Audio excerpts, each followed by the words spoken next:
Live from our 7 Tasmania studios, your nightly news with Rachel Williams begins now. Good evening, everyone. Mona has revealed its $400 million hotel development is likely to face delays as it misses out on a $50 million election promise from federal Labor. Mona says it's still committed to the project as it unveiled another expansion at the Berrydale site today, including major new attractions. From the outside, you can see one of Mona's new features, a giant gramophone linked to the museum below. Where are you? I'm in the bowels of the museum. This is the other side, Siloam, a $27 million extension of the museum. This has been a very complex extension and complex development. Obviously digging underground and getting those things right. There's a lot of infrastructure. Inside these structures is a major technical feat for a new experience called the Divine Comedy. Our camera can't go inside, but beyond these stairs are 3 chambers called Paradise, Purgatory and Hell.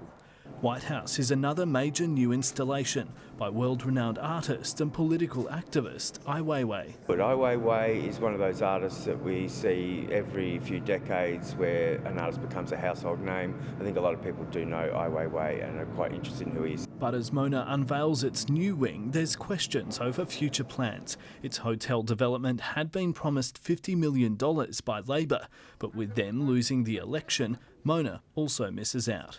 It might be a little delayed. Parts of it may not happen, but we're working feverishly to get that underway. Mona continuing to seek a state government guarantee to underwrite finance for the project. Look, I think it's critical for our pathway and our sort of development, but it's also critical for Tasmania and the ongoing cultural development here. The development application is expected to be advertised later this year. Michael Breen, 7 Tasmania News. A 62-year-old man has died in a car crash near Wynyard in the state's northwest overnight. Police say the man's Toyota Hilux veered onto the wrong side of the road and collided with a concrete fence post and a tree. Investigations indicate the man wasn't wearing a seatbelt. A report is being prepared for the coroner. Police have charged a man after he allegedly tried to conceal $250,000 worth of the drug ice in his clothing. Police arrested the man as he was disembarking the Spirit of Tasmania in Devonport after he was spotted by drug detection dogs. The 46-year-old will appear before the Devonport Magistrates Court at a later date. The crosses are up and the crowds are descending. Dark Mofo has officially arrived in Hobart. The festival featuring pop-up events throughout the city, from 24/7 donuts to a controversial artist who's back on our shores for another year. Mike Parr is no stranger to the unknown. Yesterday, he spent 7 hours with his eyes closed in this room, creating towards a black square. The audience are in possession of an experience of the work that I don't have as the author. So I find that very interesting because they become co-authors with me. That work linking with last year's Dark Mofo performance, where he spent 72 hours living under a busy Hobart street. But this work's a little bit more resistant. It requires a bit more thinking, I feel. He has got this inner rat bag, which I really appreciate as well. It's the inaugural performance in Dispatched, the old Mercury building now revolutionised into a permanent gallery. Also unveiled in the Hanging Garden, an event space on Hobart's Murray Street. Sitting Pride of Place, Pilgrim's Progress, a cafe and donut bar open 24/7. Even walking around the space, it's amazing, and it's something that Hobart really hasn't seen before, which we've come to expect from Mona. The mind cogs turning during dark and dangerous thoughts. Speakers from across the world talking on issues of moral panic, including this New Yorker on being transgender. We all want the same things. The way we change the world is through stories and through telling stories. And I think that humanizes people. I hope it will open people's hearts. Rosny Barn hosting a spectacular of colour and movement. An environment for people to move into and have an immersive experience. As to what people then take from that is really determined by each person's engagement with the works. Louise Hedger, 7 Tasmania News. The Women's Southern Football League has beaten the Northern Tasmanian Football Association by 10 points in today's representative match. While in the men's game, the North West Football League retained bragging rights over the NTFA. More than 1,600 people watched the clash at Invermay Park, the first in 8 years between the two leagues, with Burnie's Callum Kubicki booting 4 majors for the North West, while Georgetown's Zach Burt kicked 3 for the NTFA.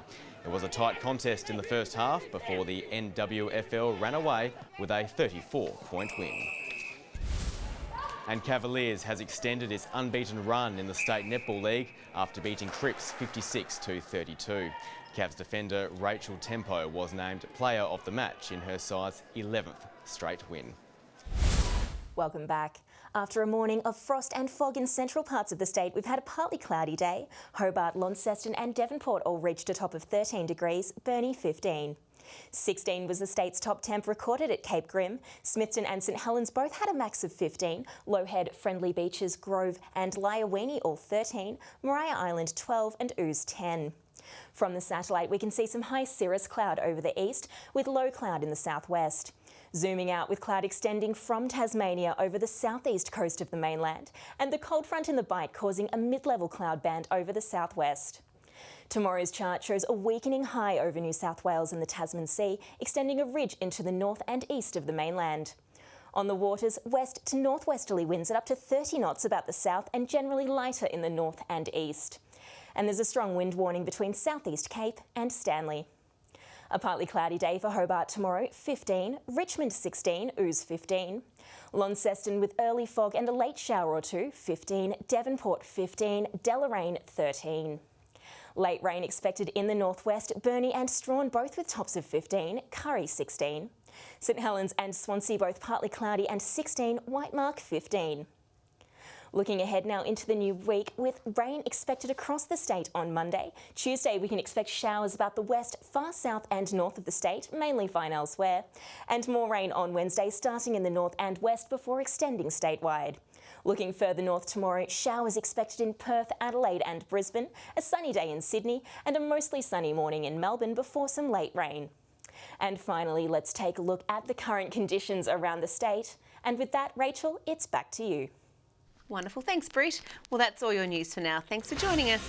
Good night.